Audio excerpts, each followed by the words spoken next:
Pas vite.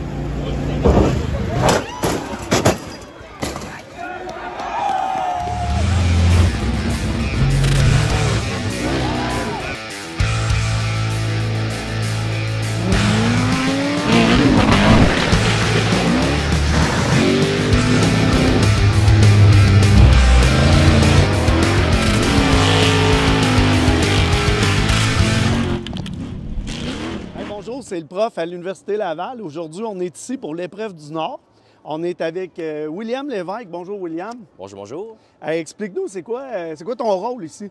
Ben moi, en fait, je suis président du comité organisateur de l'épreuve du Nord. Donc ici, c'est une compétition d'ingénierie de véhicules tout-terrain qui se passe sur le grand axe de l'Université Laval. Donc ça se produit à chaque année au beau milieu de l'hiver. Et puis, c'est des équipes qui vont s'affronter sur un parcours qu'on va leur préparer. Puis là, l'objectif, c'est de faire le maximum de tours pendant une plage de 2 heures. Donc, c'est vraiment une course d'endurance. En fait, ici, on a 12 universités qui viennent à l'université ici, de Québec, Ontario, États-Unis. On parle ici d'à peu près 23 véhicules. Donc, OK. Moi, ça fait une couple d'années que je viens. Avant ça, c'était pas 4x4. Depuis combien de temps que ça est en train d'avoir un virage 4x4? Là? Oui, Depuis exactement. combien de temps? Donc, en fait, c'est une nouveauté de cette année. C'est des règlements du SAE. En fait, les compétitions officielles sont gérées par le SAE, puis ils ont changé la règle où est-ce que tous les véhicules doivent maintenant être 4x4. Nous, ici, dans le contexte de l'événement, on regarde toujours les règles du SAE des 2 années précédentes. Ça permet un petit peu aux équipes de s'adapter aux changements comme ça. Donc ici, cette année, on a à peu près 40 des véhicules qui sont maintenant 4x4. Et puis on s'attend à ce que ça leur donne un certain avantage dans la neige parce que souvent, ça arrive que les véhicules restent coincés. En étant 4x4, ça va leur faire gagner du temps et puis ils vont pouvoir faire un maximum de tours dans un intervalle de 2 heures. OK. Sais-tu la longueur de la piste? Oui, on parle à peu près, là, je dirais, 2 km de long. Donc, nous, ici à l'université, on a une dameuse qui va nous permettre d'aplatir la neige. Puis on fait passer la dameuse pas mal à tous les soirs de la semaine. Ça nous permet d'avoir un sol qui est vraiment bien tapé. Puis ça, c'est important parce que quand on a 23 véhicules qui circulent tous sur la même piste, ça va créer ça va endommager la piste. Puis on essaye de garder ça le plus dur possible. On tourne un peu vers le véhicule maintenant. Est-ce que tu peux nous parler un petit peu du véhicule? C'est quoi un peu les règles de base?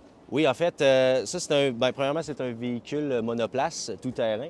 Et puis, il y a certaines règles qui font en sorte que tous les véhicules se ressemblent un peu. Donc, le châssis, il y a des règles quand même assez strictes au niveau de la sécurité.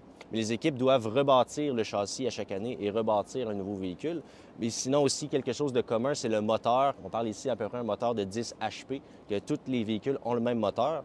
Mais sinon, à part de ça, c'est vraiment très libre ce que les équipes peuvent faire sur leur véhicule pour améliorer leur performance. OK. Puis vous autres, à l'Université Laval, c'est où, mettons, que vous vous démarquez par rapport à vos véhicules? C'est une bonne question. À l'Université Laval, ce qui est de particulier, il y a notamment la transmission CVT, qui est une transmission contrôlée électroniquement. Donc, c'est vraiment l'ingénierie de la CVT elle-même a été faite à partir de zéro. C'est quand même très considérable parce qu'il y a beaucoup de choses qui peuvent mal fonctionner avec un système aussi complexe. Il y a aussi la maniabilité du véhicule, la manœuvrabilité du véhicule, devrais-je plutôt dire, qui permet à l'Université Laval de distinguer dans ces épreuves-là. OK, excellent. Puis selon toi, vous vous classez combien à quel rang à la fin de la journée? C'est une bonne question. Laval performe généralement très bien à l'événement. Ça joue régulièrement entre l'École de technologie supérieure et l'Université Laval. On va voir cette année au niveau de qui est capable d'avoir une meilleure endurance et d'aller le plus rapidement. Mais moi, c'est ma prédiction. OK, good. Hey, bien, bonne chance, William. Merci beaucoup. Bonne chance à toute l'équipe de l'Université Laval, aux autres aussi. Merci. Merci.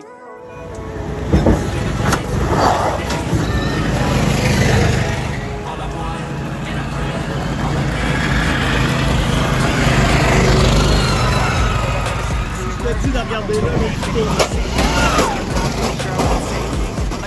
My own worst enemy. There's no risk if you don't try at anything. So I'ma just keep trying everything. So the next time I can be a better me. I don't think that my head's on straight. Gotta flip it and grip it and go and get an X-ray.